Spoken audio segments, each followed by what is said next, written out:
Hello, everyone. How's everyone doing tonight? This afternoon? Great? Good. Good afternoon. I'm not a Nobel Peace Prize recipient, but my name is Rebecca Alvey, and I'm a proud graduate of the New School, Master's in Organizational Change Management. I graduated in 2013. I'll always be grateful to the New School because my master's truly helped me get my current role at the New York Knicks as the manager of player relations. I'm delighted to represent the Go Knicks. I'm delighted to represent the Alumni Day Committee in welcoming all of you to the 7th Annual Alumni Day. It's been so great reconnecting with former classmates and meeting many new people who are a part of this important tradition. For the first time in Tishman Auditorium, we have the New School Minute, a series of 60-second presentations by an all-star lineup of faculty members. But first, I'd like to introduce our president and Knicks fan, David Van Zandt. He's served in his role since 2011.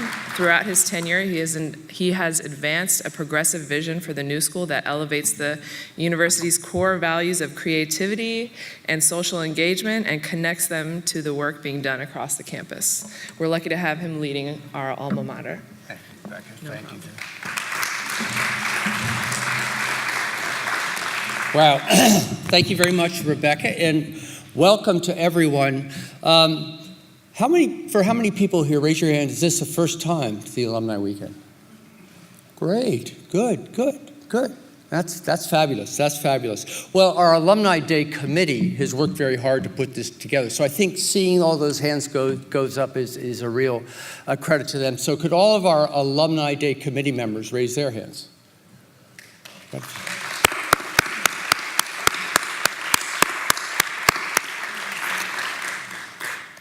Well, each year that this goes on, it gets bigger and it gets better. It's a great opportunity for alumni to come back and reconnect with the campus.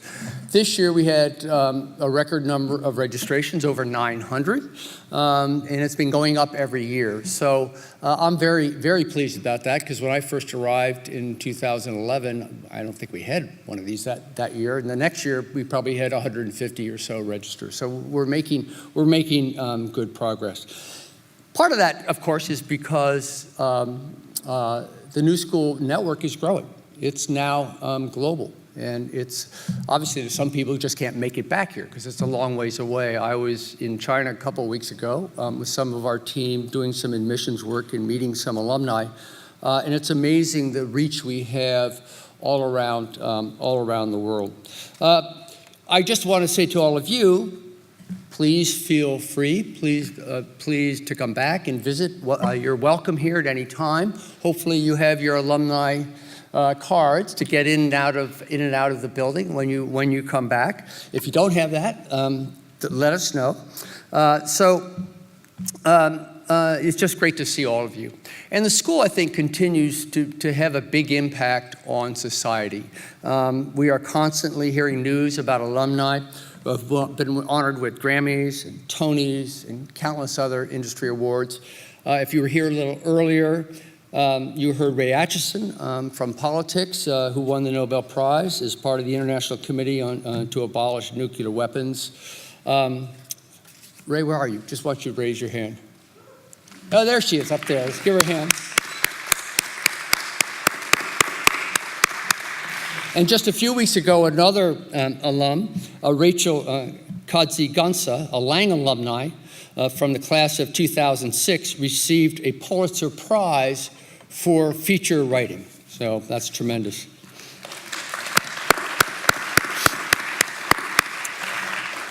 So not only do our alumni do great things, but our faculty do great things, and you're about to hear from them in just a minute. But before I turn it over to them, I want to say a few words about our upcoming centennial. In 2019, the New School will be 100 years old. It's our 100th anniversary, and I think much of our success in that 100 years least the more recent ones, is due to you. And due to what you've done here, coming here and then going out into the world and representing us so well. My thanks to all of you for doing that. My thanks to those who've given in many different ways back to the New School. You are what we are. I kind of think of you as, or I tell our students that you're really young alumni, or alumni in waiting, proto-alumni, because you're here, this is the New School, this is your school, and it will be for your entire life. But we're going to take 2019 as a time to look back on our illustrious history, but even more importantly, look forward to plan for the future. And you've got to remember, the New School historically has always looked forward. It was created as a progressive institution by a number of Columbia faculty members back in 1919 who felt that places like Columbia were just not responding well to changes in the world, and were not being particularly progressive. Now, the challenges that existed back then and the challenges we have today certainly are going to be different. The ones they faced in 1919 were one set. Today we face some other challenges. But obviously, we have plenty of problems that need to be solved today. And I think ever since we began, our approach has been pretty much the same through all of our various constructions and formations. You know, we are a group of people who are critical and creative problem solvers who are always socially engaged. The whole point of being educated is to have an impact on the world and make the world a better place. So, as I said, you know, the world continues to be full of problems and ones that need solutions, and some very naughty problems. And our mission is to prepare our students to try to help solve those problems. And we're doing that by putting together what the New School's always been, which is a unique mix of creativity as well as social engagement. And we believe that's what's really needed for the future of the global society. And we can do that because we're the only university in the world that has a large comprehensive design school surrounded by very strong social science, humanities, policy, management, and performing arts. If you look at us, we're very unique from any other university that you might think of. And it puts us in a special position that is not only a good position to be in, but also one that carries a lot of responsibility with it. And I think one of the things that the New School began with that we may have lost a little sight of over the years is educating a broader group of people. If you go back to 1919 and look at photos in the 20s and see who was in the lecture halls, and back then there were fairly traditional lectures. Everybody wore dark suits but what you'll notice is in those photos, a large number of the people in those photos were women. Again, women didn't have the kind of access to university education that they do today, as well as immigrants from all over the world. Again, people who were closed out of the system we have. And I think we need to return to that because we have something very unique and valuable, and we need to be able to reach as many people as possible with that. And because one, it's the right thing to do, and two, it's good for the world. It's going to be good for the world as we go forward. So over the course of the next year or so, I'm going to ask the faculty, the student and staff to get together and begin to think more creatively about how can we reach more people? How can we be more accessible? Everybody knows the cost of higher education is gone through the roof. But we need to figure out how we can reach more people, many people who can't afford, whether it's financially to be here and do a full-time program, or who can't afford because they're working, or because they have families and they can't give up that kind of time to come here. So this fall we're going to put in a special effort as we begin to celebrate our centennial. Well, now let's turn it over to what you actually came here for, the faculty. This is one of my favorite events during the course of the year. I learned so much just from hearing our faculty speak very quickly about their own work. We call it the New School Minute. Sometimes some people go a little longer than a minute, but we'll excuse them excuse them for that. But I think just as many of our alumni are making their mark today, certainly our faculty are out there, and it's a very impressive group. In addition to the 17 faculty members you're going to hear from today, the rest of our faculty are out there as well. You may recently have heard about or seen or read about Maya Wiley, who is a professor at Milano, who's been appearing on MSNBC, and her particular recent episode was with Sam Nunberg, in which she got him to change his mind about going before the special prosecutor right on TV. Or you may have heard of Derek Hamilton. Derek is in Milano in NSSR, and he is a proponent of baby bonds as a way to address social economic inequality. And Derek and his colleagues have particularly focused on inequalities in wealth. We often talk about inequalities in income, but wealth is even a bigger factor when we look at the inequalities there. Derek recently appeared on Town Hall with Bernie Sanders, Elizabeth Warren, and Michael Moore, to an audience of over 1.7 million viewers. Or finally, you may have heard of David Carroll. David is a professor at Parsons. He's been actively involved in the breaking story on Cambridge Analytica, including bringing a lawsuit in England against the firm. And so those are just 3 short examples of additional people who are not here with us today, but who are contributing to society. And we're very, very proud of all of them.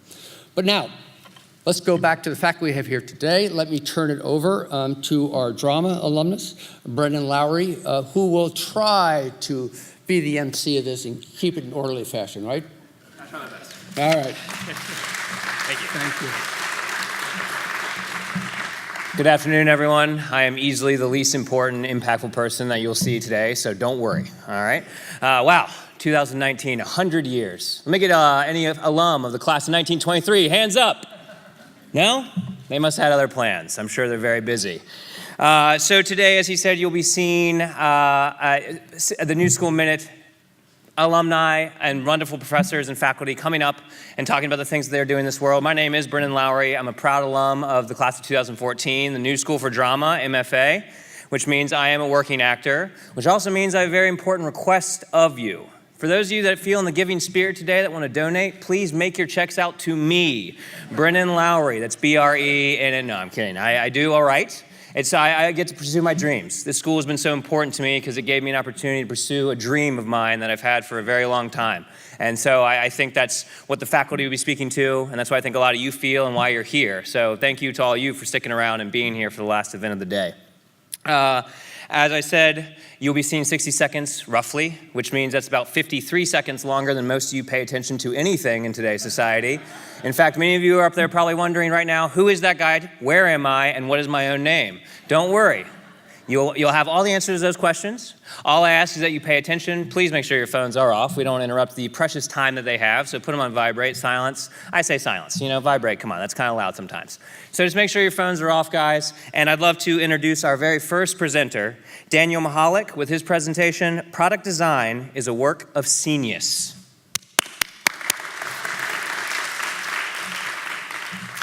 Thank you for that introduction. Thank you to Amy Garowitz and the Alumni Day Committee for this invitation to give the very shortest lecture I've ever given in my entire life. And I'm actually not going to talk about what I do today. I'm going to change the I to a we, and talk about something known as genius. The composer and producer Brian Eno is the first known coiner of the term genius, and he describes it as a spontaneous manifestation of communal genius. Creative brilliance as the output of a collective rather than an individual's ability. Genius pops up when the environment allows it to do so. At Building 20 at MIT, in Soho in the 1970s, or even in Brooklyn in the past decade, and here at the New School, within and across our own disciplines, genius defines and gives parameter to our work. I can't give a definition of what product design is, even though I'm the director of the program. No one person can, but as a scene, we can and we should. So I tapped into our scene and I asked for a single word to describe our work, and from this, a definition emerged.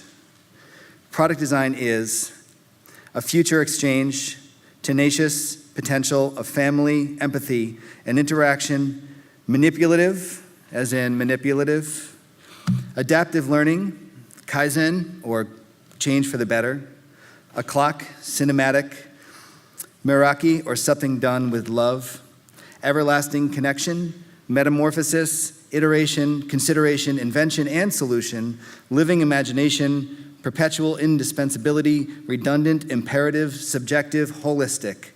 Product design is no more and no less than a work of genius. Thank you.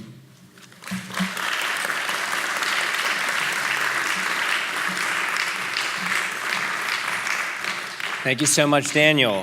Scenius. As an actor originally, I thought coming up that was going to be about scene work and scenes. That shows how selfish actors are and how wrong I was. So thank you, Daniel. So coming up next, we have Jennifer Wilson and her presentation, Drawing Political Representation. Jennifer? This is a story about the Democratic Party primaries and a little bit of math on top. Some of you probably voted for Hillary Clinton or Bernie Sanders in 2016. Your votes didn't go to them directly. Instead, they received delegates based on how you voted.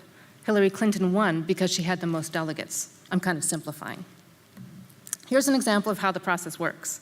Candidates A and B are running in a district with 5 delegates. Candidate B receives 75% of the vote, which corresponds to 3 3/4 delegates. This is called a quota. Now, delegates are people and don't come in fractions. So the quota is rounded up and B gets 4 delegates. The line shows all of B's possible quotas and how they're rounded. Quotas between 3.5 and 4.5 are obviously rounded to 4.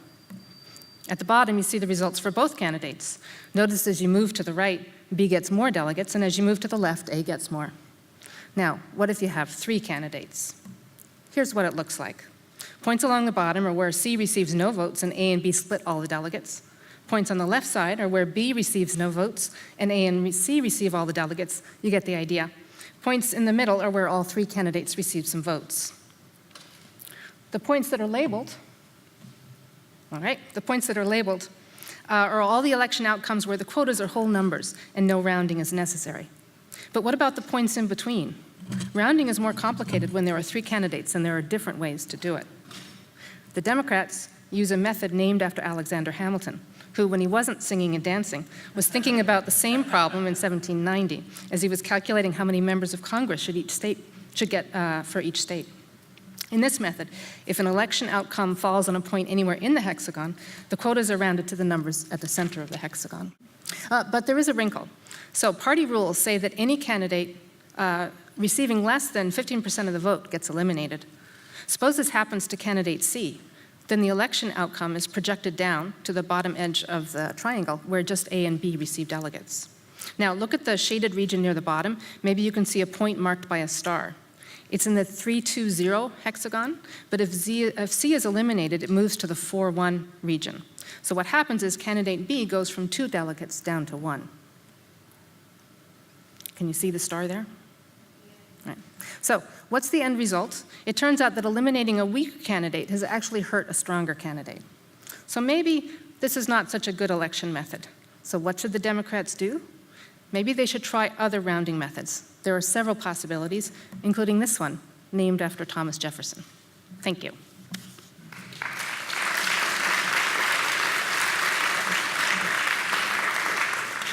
Thank you, Jennifer. Amazingly, she actually answered 2 questions. Now I understand why voter participation is so low in America, because it's like math class at the same time. No, but really, please vote. Guys, I don't understand what's going on right now. So, coming up next, we have Sujatha Dawson with her presentation, Speaking Race to Power as Everyday Leadership. Sujatha. So this is kind of fun and stressful, so please bear with me. So speaking race to power, we live in a society where racism and white supremacy are incredibly resilient systems. They happen both at the level of the individual, where we internalize a set of beliefs and feelings about superiority and inferiority. They happen at the level of the interaction, interpersonal interaction, in terms of what we say and do with each other. They're represented, they're produced and reproduced in organizations in terms of our policies and our practices. and our habits in terms of what we assume is the right way to do things. And finally, there's a whole systemic and structural element to it. And all of it is held together by a dominant culture that is in the representations that we see every day. So the question then becomes, what do we do about it? Oftentimes we think that the way to address and end racism is through mass mobilization, or we think about it in terms of the law and what should be passed in terms of eliminating and dismantling racism. And last, and this is what we mostly rely on, is that we think about racism as an individualized action that is based on intent, and that if we just shame and blame people enough, that will end the system. What I want to say is that this sets us up in a problematic dichotomy. We tend to fall into either-or thinking. A person is either racist or not. There was either intent, good intent, or bad intent, or we look at just the impact. We think of it either as individual or structural, but more importantly, we think about it as a division between good and bad people. We call people out, we shame and blame them, or we're silent around it. And finally, we either punish the people that we think are racist, or we celebrate the ways in which people are resisting.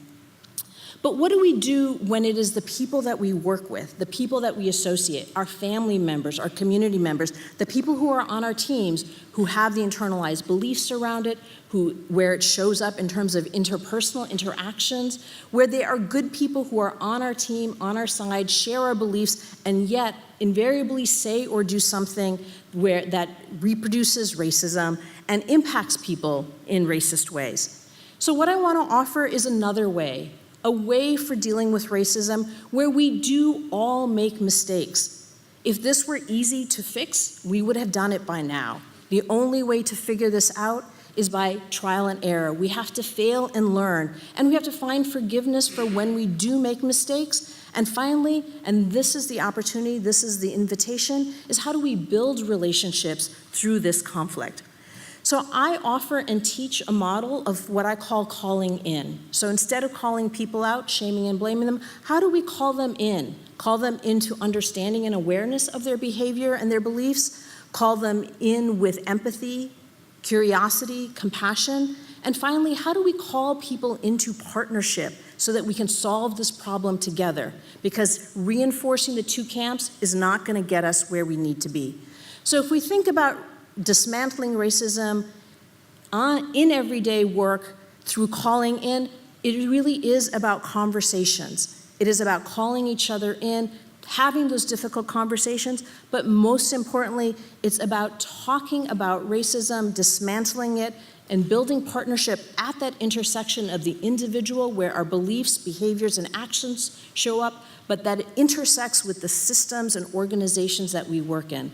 So my question to you today is, how are you building your everyday practice of calling in around race and power? Thank you.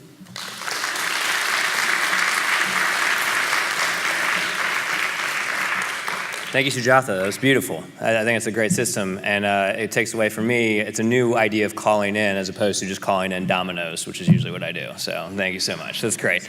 Now, coming up, Ricardo Montes with his presentation, A Rusty Line. Ricardo?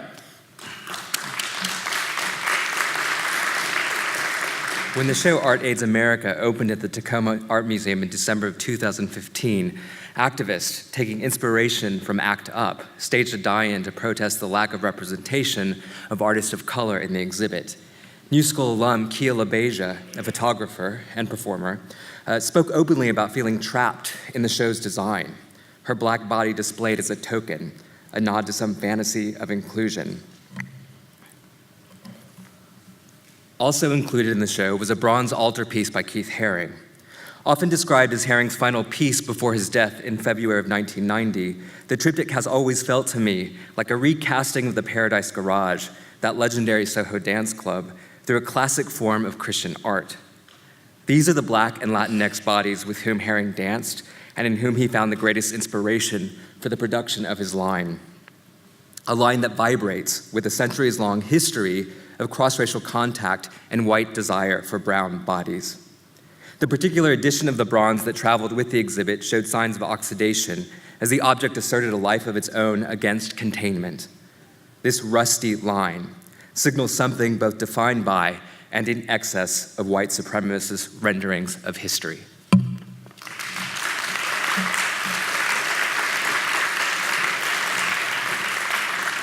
Thank you, Ricardo. Coming up next, we have Alex Aleinikoff with Immigrant New York. Alex? Okay, so for more than 400 years, New York City has welcomed immigrants. The Dutch arrived first, establishing New York as a city based on commerce, tolerance, diversity, and not religious orthodoxy, followed by Irish and German immigrants in the 19th century. Jewish and Italian immigrants arrived in large numbers in the late 1800s and early 1900s, and more than 12 million people passed through Ellis Island. The establishment of the national origin quota system in the 1920s brought to a halt the movement of Southern and Eastern Europeans, but then New York received large waves of Puerto Ricans, of course, U.S. citizens. In 1965, President Johnson signed legislation at the foot of the Statue of Liberty, which ended the national origin quota system and opened up new avenues of migration to New York. Migration to New York returned, as you can see from the chart, is now at levels that approaches what was true at the turn of the 20th century. More than 1 out of 3 New Yorkers today is foreign-born. This post-1965 flow has come from Latin America, the Caribbean, China, South Asia, and Africa. And unlike most U.S. cities, no source country dominates the flow of immigrants to New York, and it's produced remarkable diversity within the city. It's also brought to New York baseball stars like Mariano Rivera and fashion icons like Diane von Furstenberg. The Zolberg Institute is sponsoring a course this semester for undergraduates called Immigrant New York, and it's a class in which we study the history and the sociology of immigration to New York, and students are placed with community-based organizations. Here's a list of some of them that work in immigrant communities. The Statue of Liberty has welcomed New Yorkers for more than a century. And at a time of harsh and intolerant policies at the federal level, it's cities, and New York foremost among them, that tell a different story and recognizes the contributions that immigrants make to the dynamism and the diversity of the nation. So the Statue of Liberty both welcomes people in and symbolizes the way in which immigration connects us to the rest of the world. Thank you.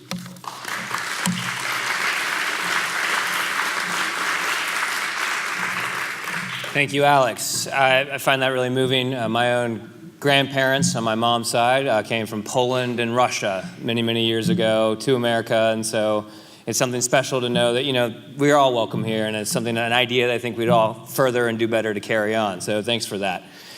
So coming up next, also real quick, one of the legacies I always find amazing about that is that how unimaginative their naming of places was. New York, New England, it used to be New Amsterdam. Pretty boring.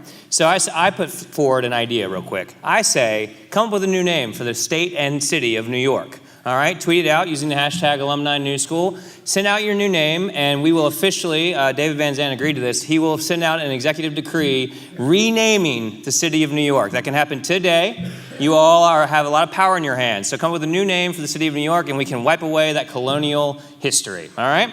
So, one fell swoop, guys. That's all it takes. All right? So, coming up next, we have Emma Park with Infrastructures, Austerity, and the Devaluation of Expert Work in Colonial and Post-Colonial Kenya.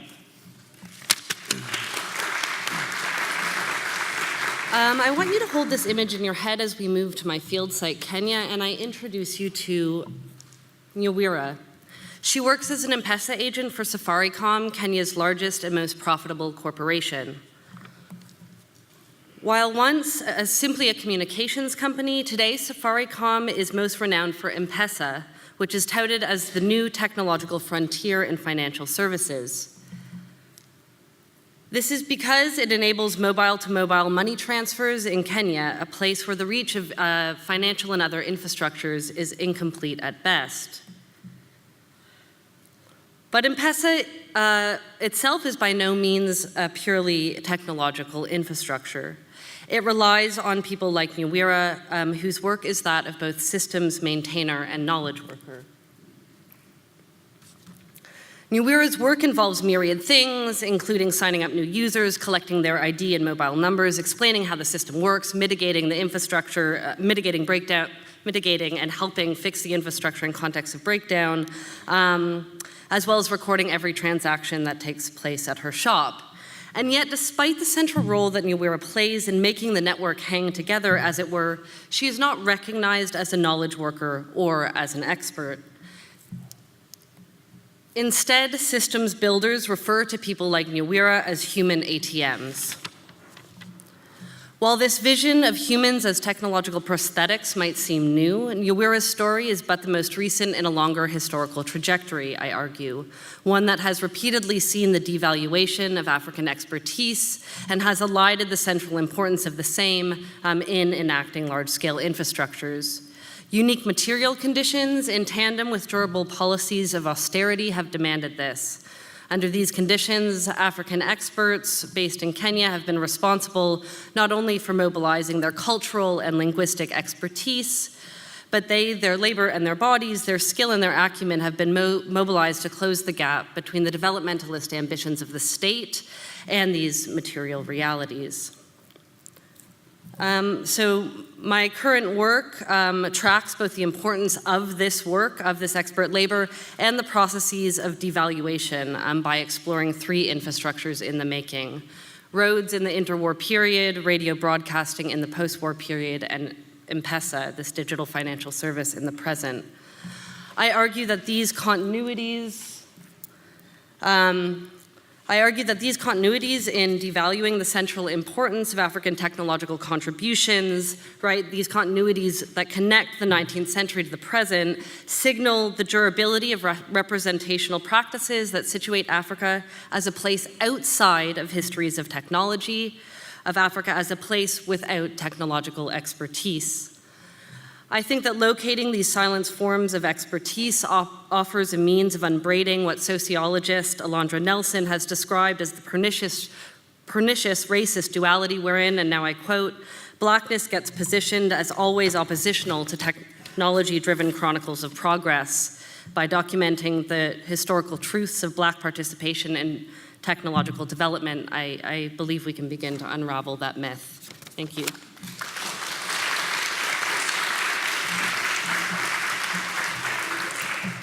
Thank you, Emma. Coming up next, we have Simone Douglas with hopefully something that is being sold, because I want one. Ice Boat, Eternal Return, and the Case for Steam. Simone.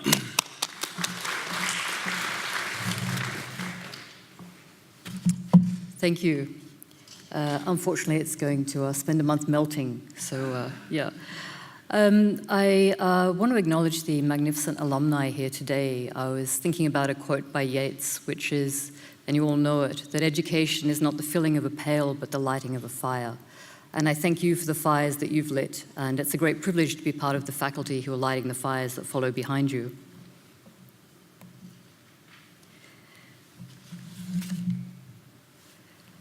I'm an immigrant to this country, and I acknowledge that I stand on the ground of the Lenai Lenape. This ground is not mine, past, present, and future. As artists and designers, we are change makers towards a future informed by history, and that must always start now. We acknowledge that one position must inevitably provoke or illuminate the next and challenge the previous. This is the great gift that Parsons at the New School offers, training at the highest level in the act of creativity itself. Creative practice, or fire, is crucial in delivering future. The importance of the active creative process through art and design cannot be undermined. In fact, it's an oversight in the push for STEM, science, technology, engineering, and maths. The reality is that STEM is nothing without STEAM, science, technology, engineering, arts, and maths, so important to us at the New School, the arts. As a faculty, I've been challenged. When I stand with my students and as a program director, how do I deliver through my own research something which is emblematic and takes forward the ethics of the New School?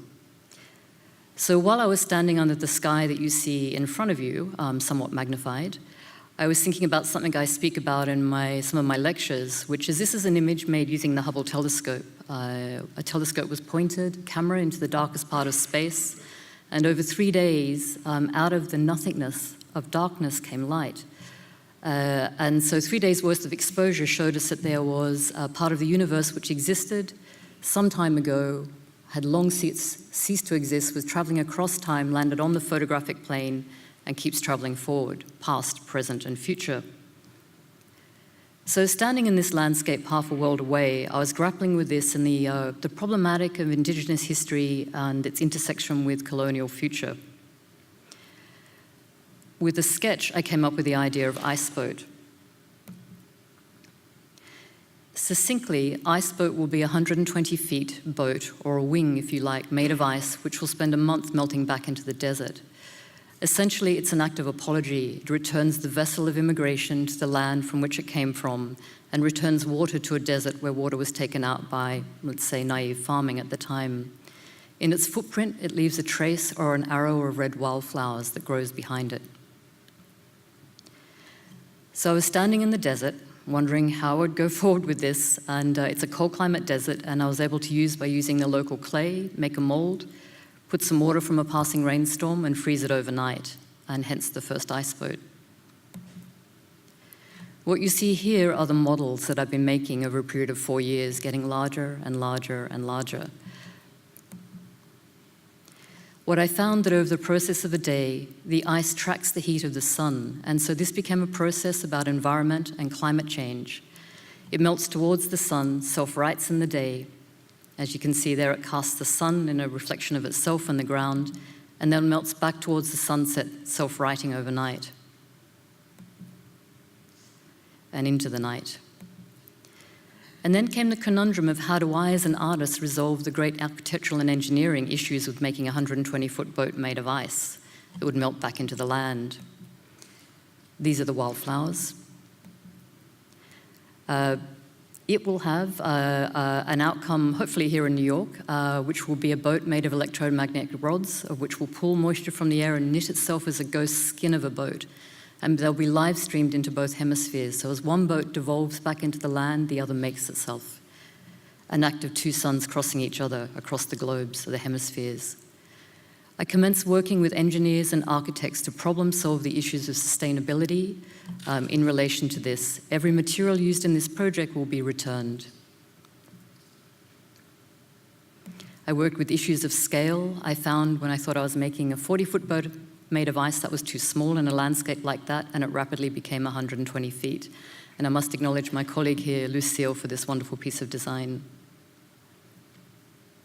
This gives you a sense of scale. With the architect, we were able to design a system, and also the engineer, where this will be cast, sorry about that. Come back to that in just a moment. Oh, we've gone here now. So this is how architects communicate with engineers when they have a breakthrough. Instead of using words, came these images.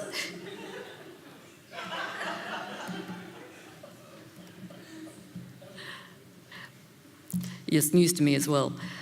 So we created a system where the boat will be cast on site in a cast, and the cast will come apart like an orange peel and be put back together and tipped upside down and put on bogie wheels. And it'll be given back to a community which has been disenfranchised, the Bachinji. And that will become a center through which you pass in order to come in contact with that landscape. This stands on the land of the Bachinji. And you'll have some understanding as an outsider of the land that you stand on or pass through. We will use solar engineering to freeze the water, and the water is reticulated from the spilt water of local community or council outflow. These are some of the sketches along the way, and so there's been this back and forth between the creative voice of art and design and science and engineering and architecture.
really want to acknowledge the importance of Parsons and the New School in making this. I wouldn't have had the conversations with colleagues or classes which pushed this idea forward, and I thank you and also the alumni.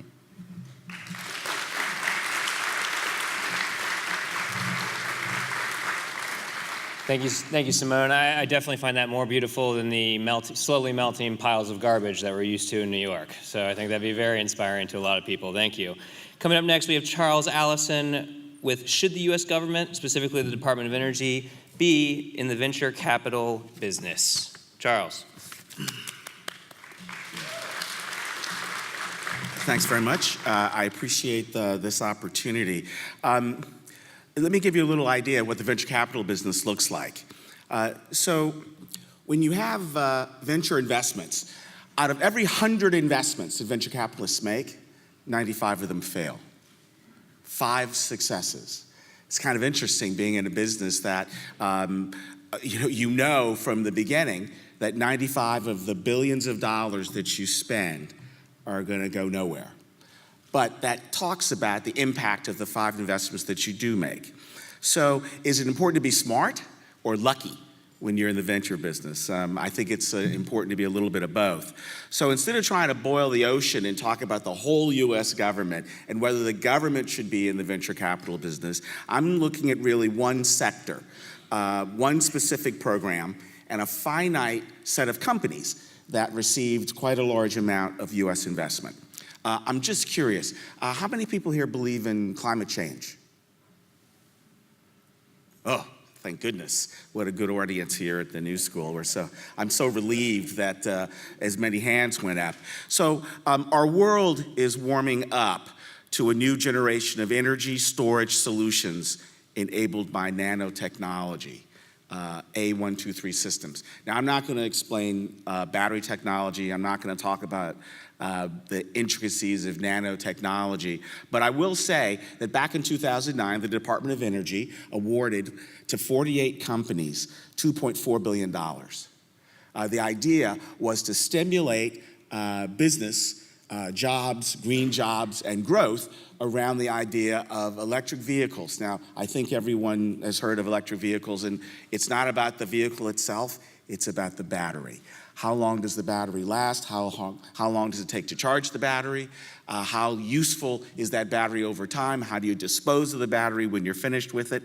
And one of the companies, the second largest grant, and this was a grant by the government because the government's not in the business of making investments per se, to get a return, they're trying to create jobs, they're trying to create opportunity and growth. One company, A123 Systems, was awarded $249 million. That was in August 5th, 2009. By October 16th, 2012, A123 Systems was bankrupt. How's that possible?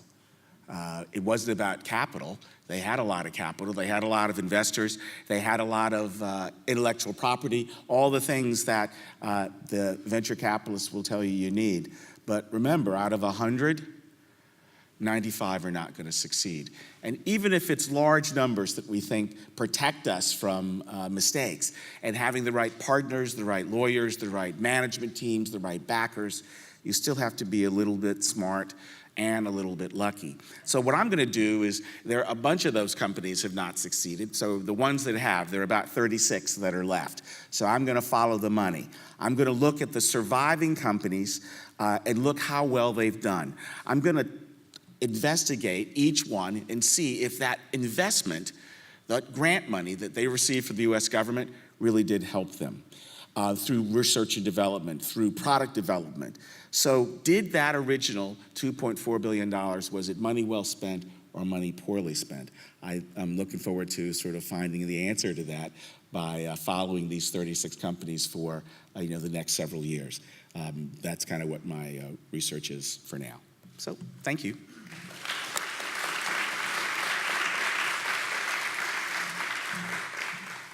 Thank you, Charles. As an actor, I'm very familiar with failing 95 times out of 100, so I totally relate to that. So coming up next, we have Luciana Skruchin with Fashion and Science, a Natural Camaraderie, Discovery of Ephemeral and Perennial Imprints. Luciana?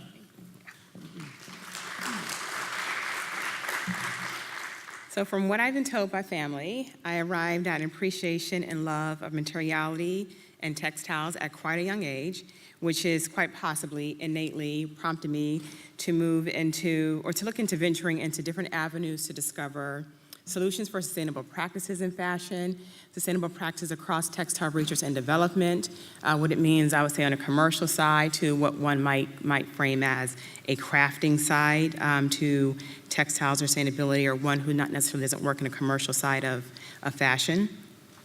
Of late, my current research has been working with subsistence communities in Alaska, working with gathering byproduct from some of the natural resources and/or for some of the farmers, the natives who trap furs.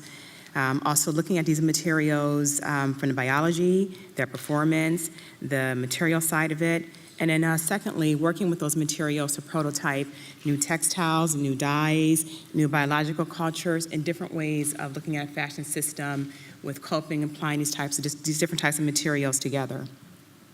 In that work, along with partnering with several people alongside of this, I found that discovering that fashion as a system has a natural camaraderie with science. I find that both fields insist on a consistent learning cycle, of course, as some may know, of course, and they are constantly evolving, endlessly fickle, especially, I'll say, with the fashion side, because of the complexity and the mechanisms involved, not least of which, of course, politics certainly has its play, especially as we know within the context of fashion and play with fashion. As a tributary out of this research from Alaska, coupled with some of my partnerships and collaborations with colleagues in Lang, whom of which are scholars and in practice across quite a bit of areas of science, and partnering with local communities and community farmers, I've begun work to develop a sustainable cloth making system that deals with the science of aquaponics farming, which cultivates a recirculating ecosystem of freshwater fish and fish waste that serve as a growth and food source for plants. So the fish waste, of course, the fish poop serves as food source for the plants to grow.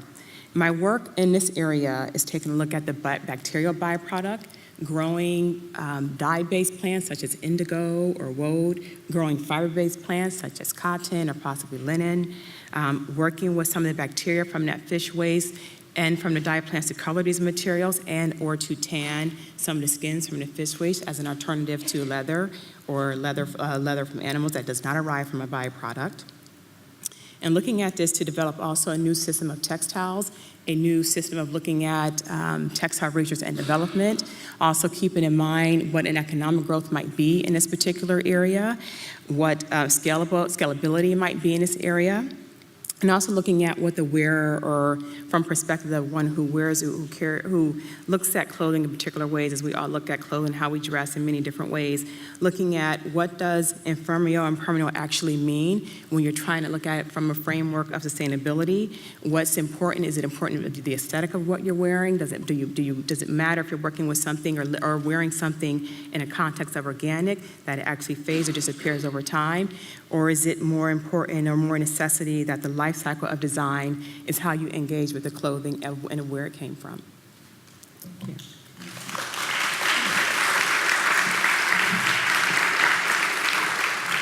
Thank you, Luciana. This next presentation, as a huge fan of the Terminator movies, has me totally terrified.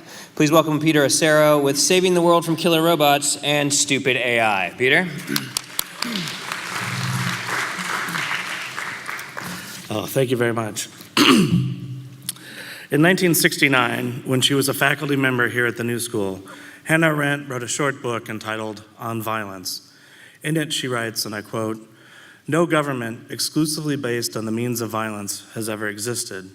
Even the totalitarian ruler, whose chief instrument of rule is torture, needs power as a basis, the secret police and its net of informers. Only the development of robot soldiers, which would eliminate the human factor completely and conceivably permit one man with the push of a button to destroy whomever he pleased, could change this fundamental ascendancy of power over violence. We now have the, end quote. We now have the technologies to make those robot soldiers a reality. Drone technologies have enabled targeted killings across the globe by the push of a button. Such remote-controlled warfare, however, still requires human operators and teams of image analysts to identify targets and engage violent force. But militaries are hard at work to fully automate what the International Committee of the Red Cross has called the critical functions of weapons systems, the targeting and engagement of lethal force. The United Nations has been holding meetings for the past 6 years on the topic of lethal autonomous weapons systems, and I invite you to read my opinion piece in this week's Bulletin of the Atomic Scientists for an update from Geneva.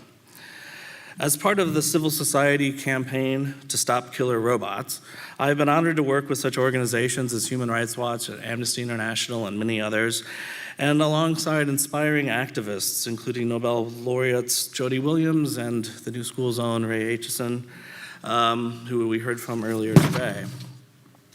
My scholarship examines how, by delegating the authority to kill to machines, we make it more difficult to hold humans accountable for violence or responsible for its consequences. We also make it more difficult to apply international humanitarian laws that aim to protect civilians and limit military conflict. The Geneva Conventions assume that humans make decisions of distinction, proportionality, and military necessity. I have argued that machines cannot be moral or legal agents and thus cannot take responsibility for determining when it is appropriate to take human lives, even in armed conflicts.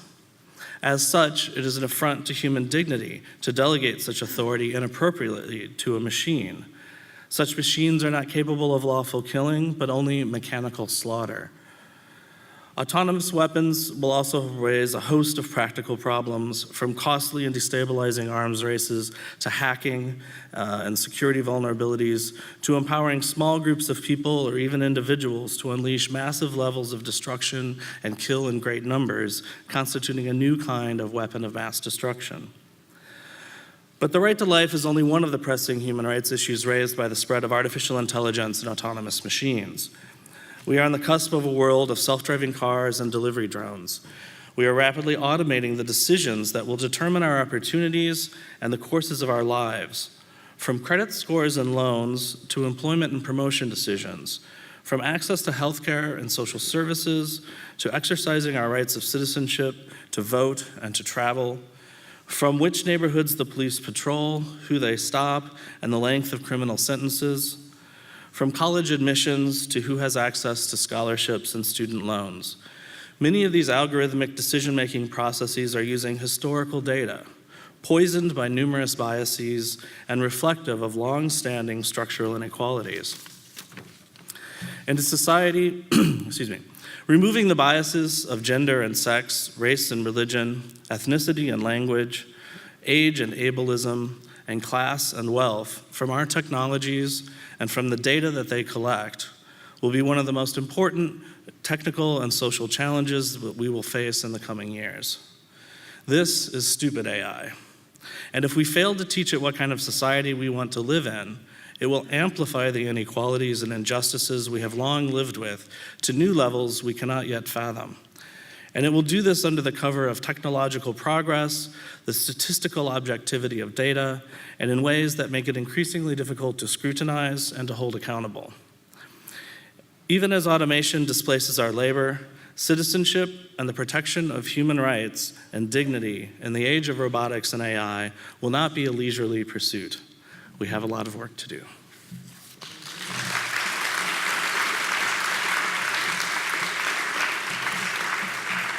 Thank you, Peter. I don't know about you, but I found myself asking, would I take the red pill or the blue pill to stay in the matrix or not? That's what I found myself thinking about. Ask yourself that question tonight. All right, so coming up next, we have Allison Miller with Hold the Line, Community in Music. Hello. I teach people how to be timekeepers, and I believe that we were all drummers and that rhythm is everywhere. It's in our parks, it's in our communities, it's in our subway systems, on the streets, it's everywhere. And by working together, each community grows stronger, developing its own unique rhythm. And what I'd like to do is spend my minute getting us to be a rhythmic community. So let's split the room in half. We'll split it down from here over and then from here over. And On this side, please copy me with some hand claps. 1, 2, 1, 2, 3, 1.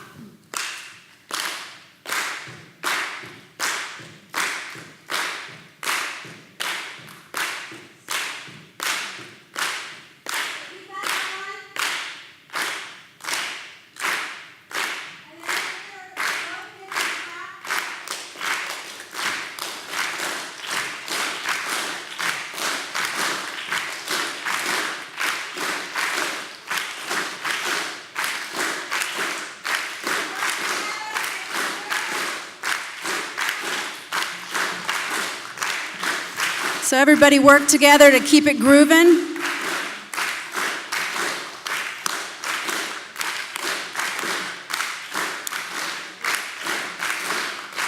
And keep it going.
Allison, please stick around for the after party. That'd be awesome. Please. That'd be great.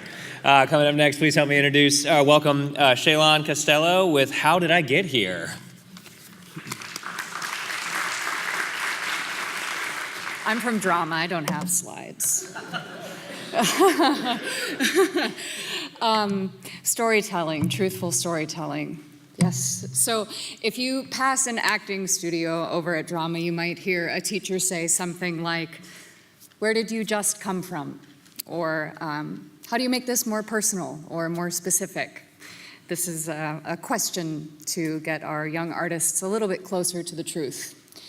So next fall, 12 students and I will take a year-long journey from ancestry to their place in the world as citizens and artists, the new school student, yes, to the process of theater making, the questions: where do I come from?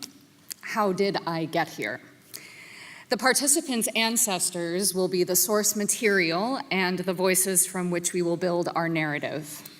As the spokes of those voices build a wheel, we will build our narrative. We will learn about our shared history, our individual history, and about the complexities of memory, revealing where those voices and where those histories meet and where they deeply conflict. Our purpose: to represent those voices truthfully. We know history sometimes from 2 days ago can be long forgotten, let alone generations past. Lost history, erased voices. It's not so far from what many of the bold and brave playwrights and writers of our time, our very own faculty and alumni, in fact, are blazing onto pages and the stage right now.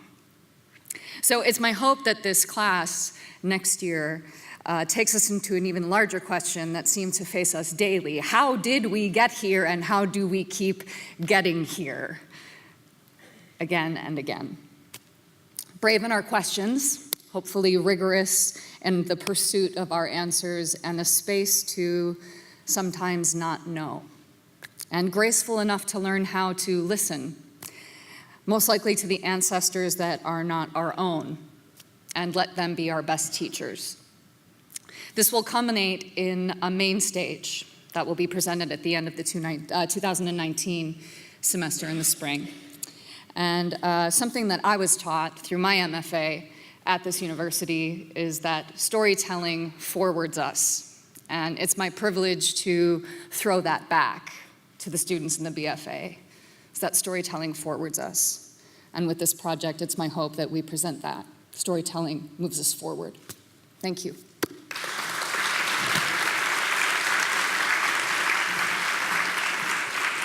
Thank you, Shaylon. I will continue moving us forward by introducing Amri Bohm with The Binding of Isaac, a Theology of Disobedience. Amri.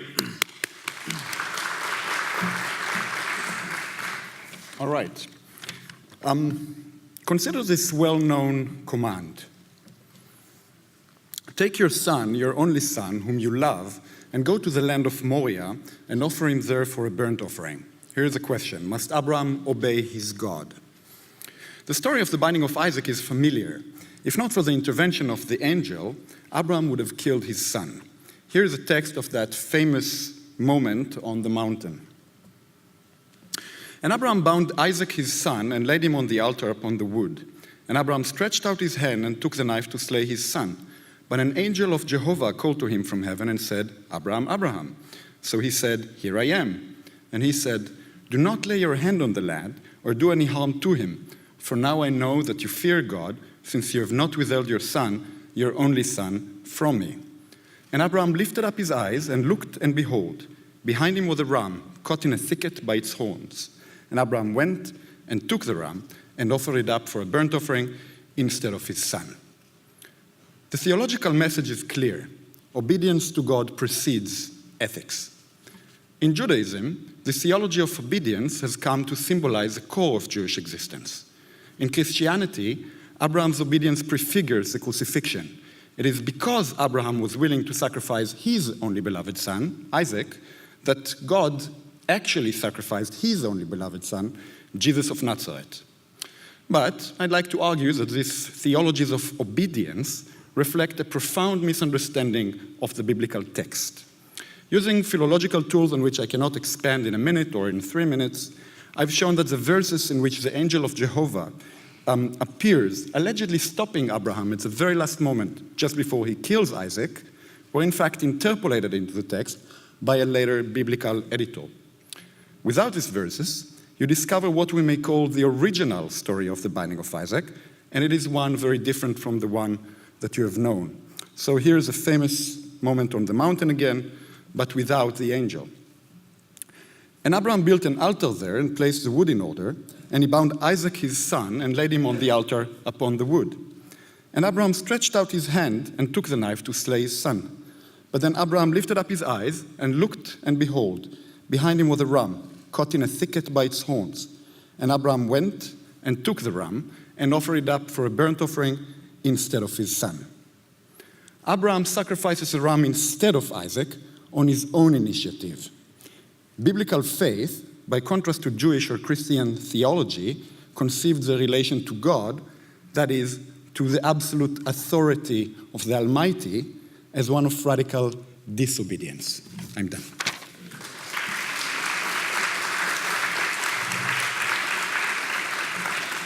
Thank you, Amri. I find myself struck by that in either version of that story. What an unlucky turn of events for that ram. So, coming up next, just a few more guys, and we're going to have a great time to after party, network, and chat with everyone. Coming up next, please help me welcome David Brody with Housekeeping by Design, Hotels, and Labor. Thank you, and thanks for the opportunity to be here today. So how many of you stayed in a hotel over the course of the past year? You can raise your hand. Vast majority of people in this room. So we all have hotel experiences. We all have hotel stories. We all think about hotels, sometimes overtly, sometimes just as part of the everyday activity of life in terms of needing a place to stay and put our head at night. I'm really interested in the question of how hotels function as an example in the design world, and how hotels function as an example of some of the conflicts that actually design can cause in the world, and specifically how design can cause issues in relation to workers' bodies, workers' livelihoods when it comes to different types of design questions. So I'm going to very briefly take you through two separate case studies that I worked on in this book that came out about 1.5 years ago, which you're seeing the cover of on the screen now.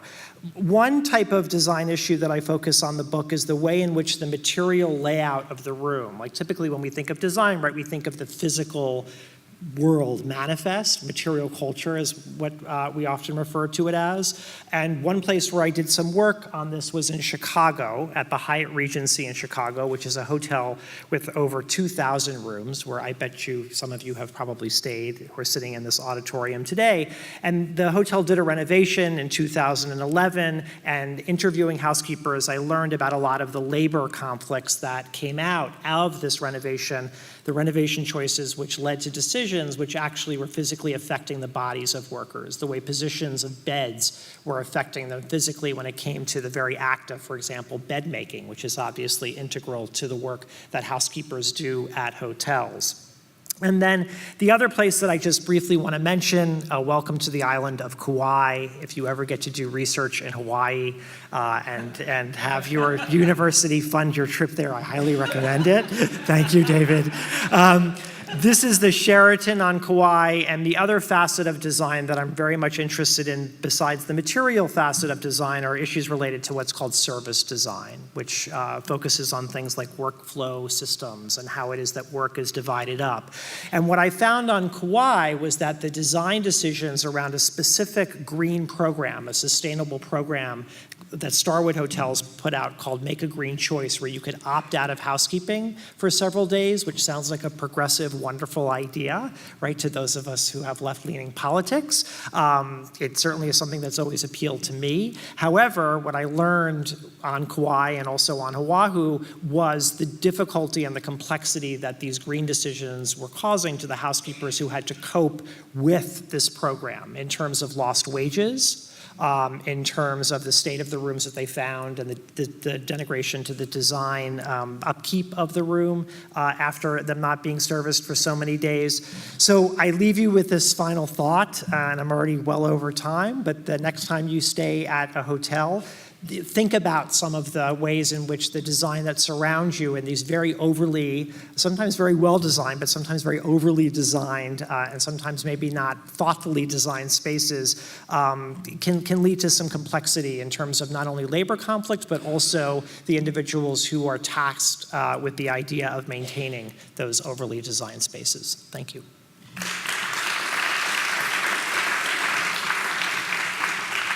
Thank you, David. I have an exciting announcement. I am re-enrolling in the new school with a PhD in design studies with a focus in Hawaii. So that's exciting. Yeah, I can't wait. I love that idea. All right, so coming up next, we have Mark Gardner with Learning from Nayuki, #HoneyMoney. Okay. I'm going to talk about a project. I'm an architect. I actually believe that design, good design, architecture can bring dignity. And so hopefully through this project, I can talk a little bit about this. You're going to hear a couple of words, Yuki, which is honeybee, and asali, which is honey. So the project is actually working with a cooperative of 15,000 beekeepers in Tanzania. Led by this gentleman, David Kamara, who works with an NGO there. What David is teaching is actual sustainable beekeeping, and also understanding that bees and pollinators are critical for land use management, land conservation, ecological issues that affect the ecology of Tanzania.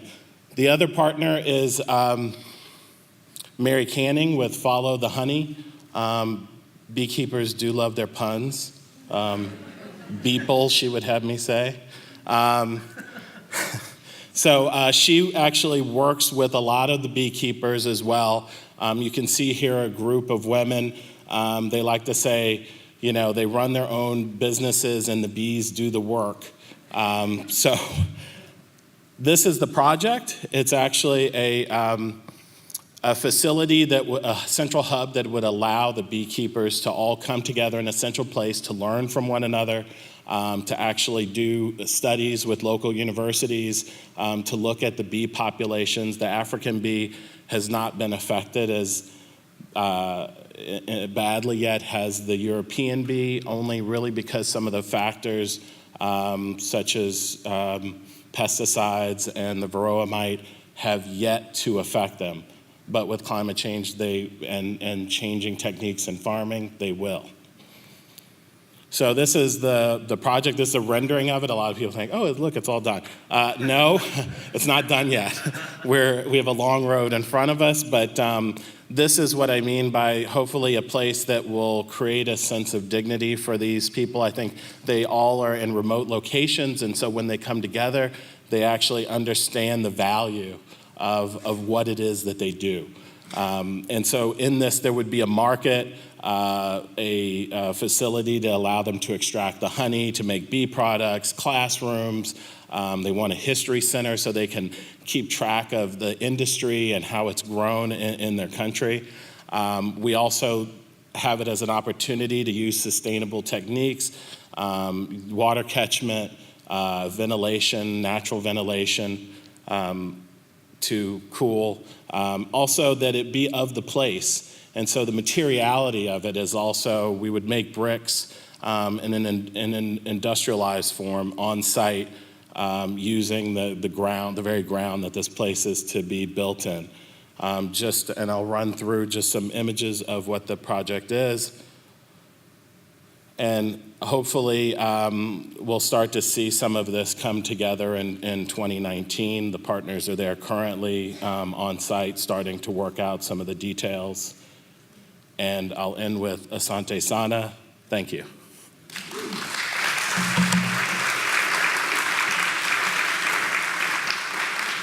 Thank you, Mark. Another quick challenge, just like earlier, while you're renaming New York, also think of this. I've never heard beeple before. I like that. Like, it's like sheeple and beeple. I can't think of any other ones that work. So think of animal names that work with people for good puns. The first one I came to in my mind is eel pool. Sort of like eels with people that like eels. I don't know. Come up with some more. Hashtag, all right? Great. So coming up we have Val Vinacore with Babble Babble. Val.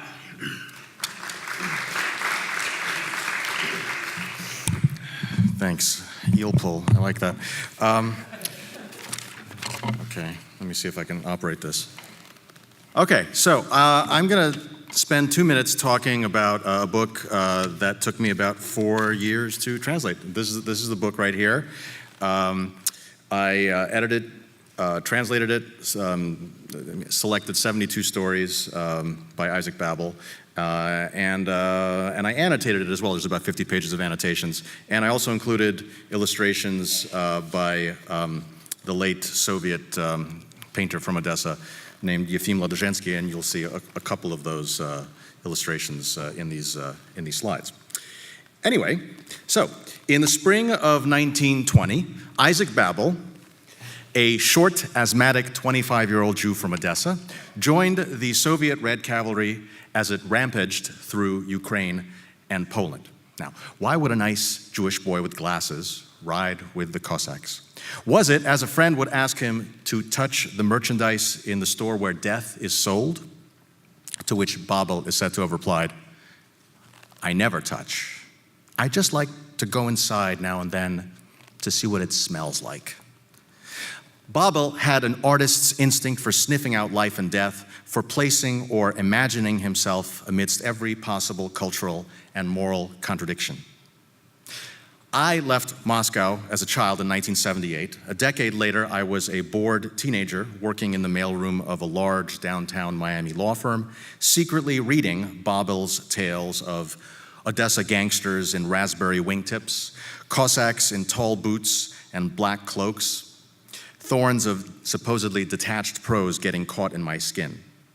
Babel, in a way, brought the contradictions of my life together, from my commissar grandfather to the very Odessan flavor of South Miami Beach, where I grew up in the 1980s. If you've seen the movie Scarface or seen Miami Vice, that's pretty much what it was like. By the age of 30, Babel had realized his dream of becoming the Soviet Tolstoy. In 1940, Stalin personally ordered his arrest, torture, and execution. Babel's fate echoes a line from his own fiction. Everything went my way, and everything went badly, which in a way is also kind of the modern Jewish story in less than 10 words. Anyway, I call this book The Essential Fictions. For Babel and for me, fiction is essential to life, and the best parts of life are essentially striving to be fictions. I also think that Babel is the best short fiction writer of all time, and that his stories specifically rhyme with the noise of our time. Today, it's Putin, not Stalin, and yet Russia is rampaging through Ukraine again, another struggle pitting East against West. I was inspired to retranslate Babel, partly by something he himself wrote about the art of translation in one of his stories. The Russian goes like this. «Никакое железо не может войти в человеческое сердце так леденяще, как точка, поставленная вовремя». Literally, this would read, "No iron can enter the human heart as icily as a period placed in time." In my version, nothing of iron can breach the human heart with the chill of a period placed just in time. Thanks.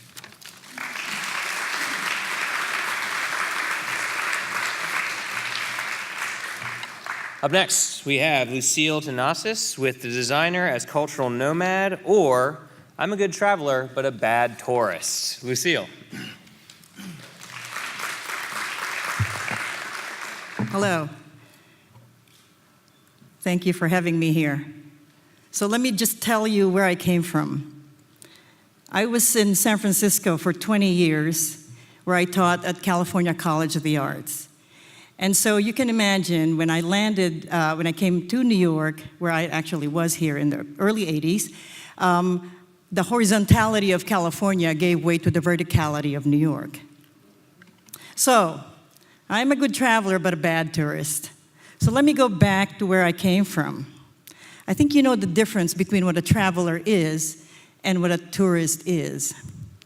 So let me begin with my timeline. I came from the Philippines in 1979. I grew up in Manila. I landed in San Francisco.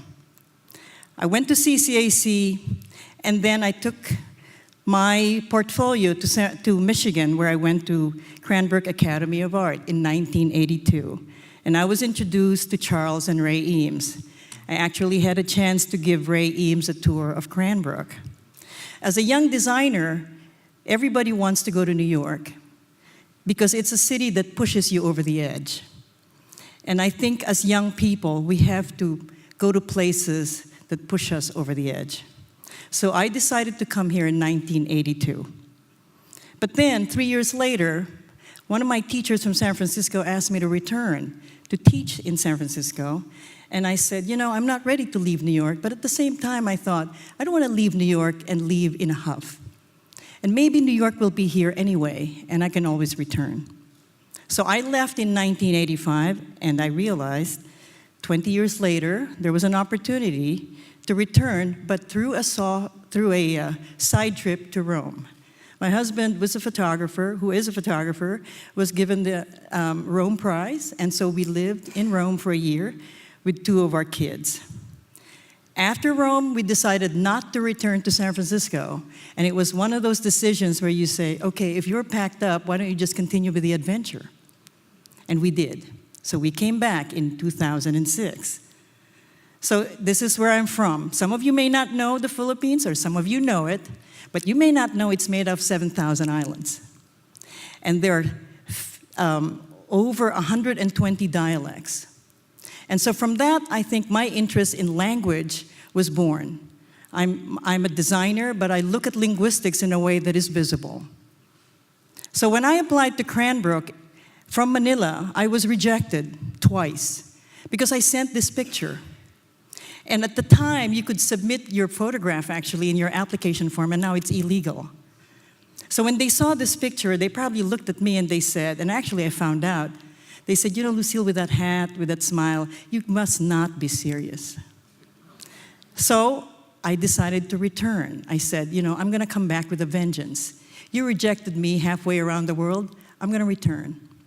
And I built up my portfolio in San Francisco and showed it now to my teachers at Cranbrook, and they were like blown away. And they said, when did you do this? And I said, yeah, 6 months in San Francisco. This is what I did. They said, well, we'll take you. So this is my evolution. I don't have white hair, the hair is different, but this was my transition when I was at Cranbrook. And one of the projects I did, which really introduced me to what visual and linguistic processes were, was we were asked to go to a street section of Detroit. And I said, what do we do here? And they said, you are in graduate school. You have to ask those questions. I'm not providing answers to you. And so I just went to a street section, chose my block, took pictures. Here were the pictures. And then I decided I have to figure out what I can do with these photographs, and I chose to look at typography. So these were my first explorations in 1981 on visual and typographic hybridity. So when I was asked to teach at Parsons, which I started in 2008, I thought, how can I make my students be travelers and not tourists? So one of my students did this. She said, I live in Manhattan, and every day I'm going to open the map of New York, and I will walk a letter form. And so every day she would open the map and just draw a letter and walk it. So she made 26 books. And each book is a documentation of that journey, her role as a traveler.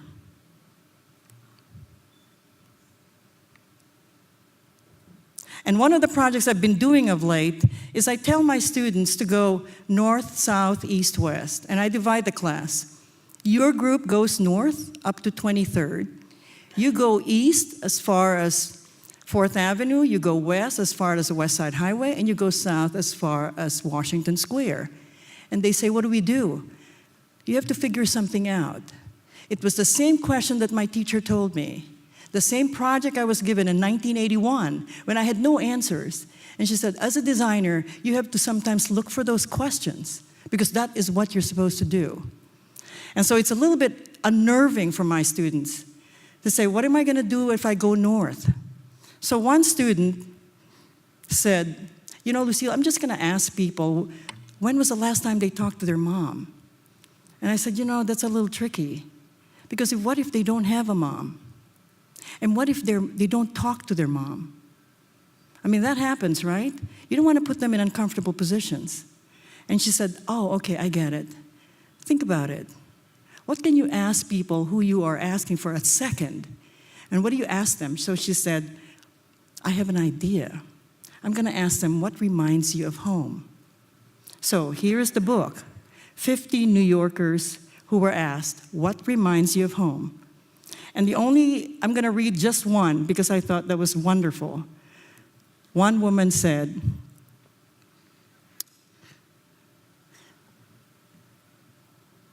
Mom spaghetti.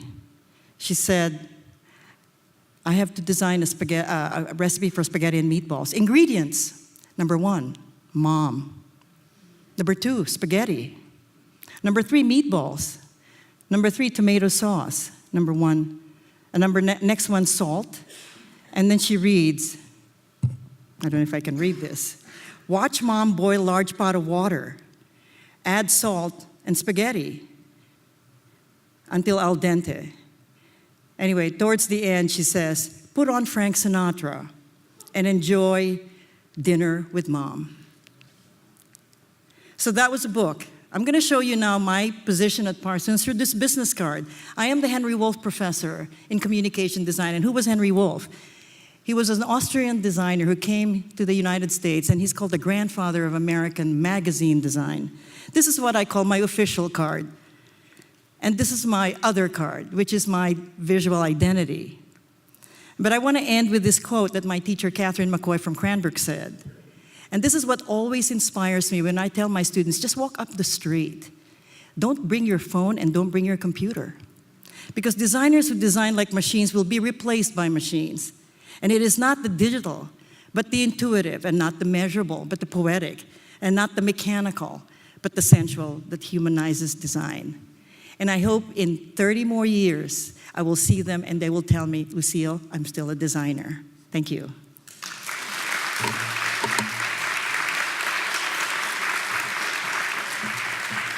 Thank you, Lucille. We will be serving mom meatballs at the after party. Yum.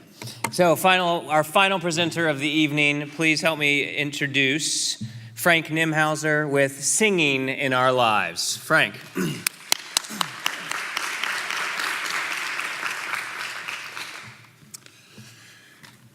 In 1994, I was watching the Winter Olympics, which were taking place in Lillehammer, Norway.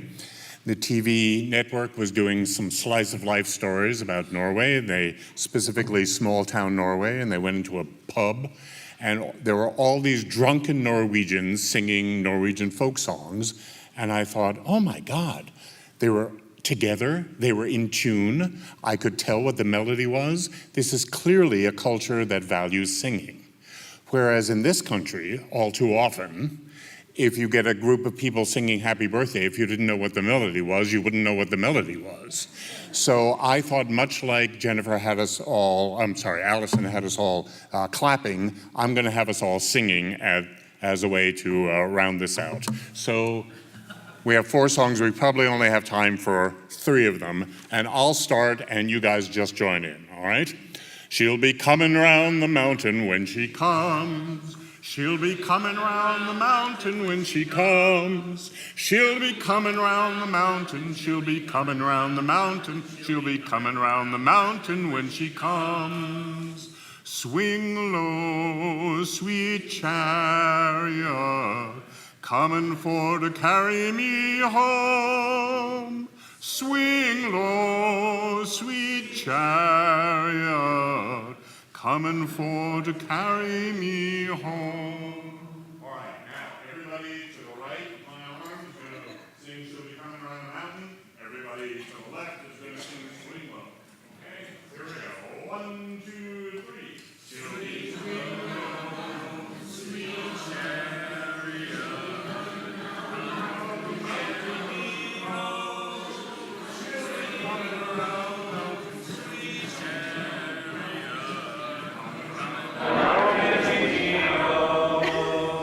Oh, when the saints go marching in. Oh, when the saints go marching in. Oh, I want to be in that number. When the saints go marching in. Okay, now choose one of these songs. They all go together. All right, who's coming around the mountain? The saints. All right, good. Who's marching in? And who is swinging low? All right, here we go. If you're not interested, well, just look interested. You know. But I hope you'll sing, because it's a wonderful way to end. Here we go. And 1, 2, 3. Oh, when the sun sweet chariot, carry me home. Swing low, sweet chariot.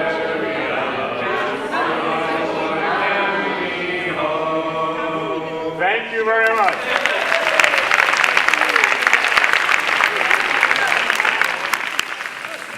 What a wonderful time. I'd like to extend a big hand, everyone, to all of our amazing guests and faculty that presented today. Thank you so much. Keep it going, please, for President Van Zandt, the New School, and the Alumni Committee for organizing. What a beautiful day this was. Thank you so much to everyone.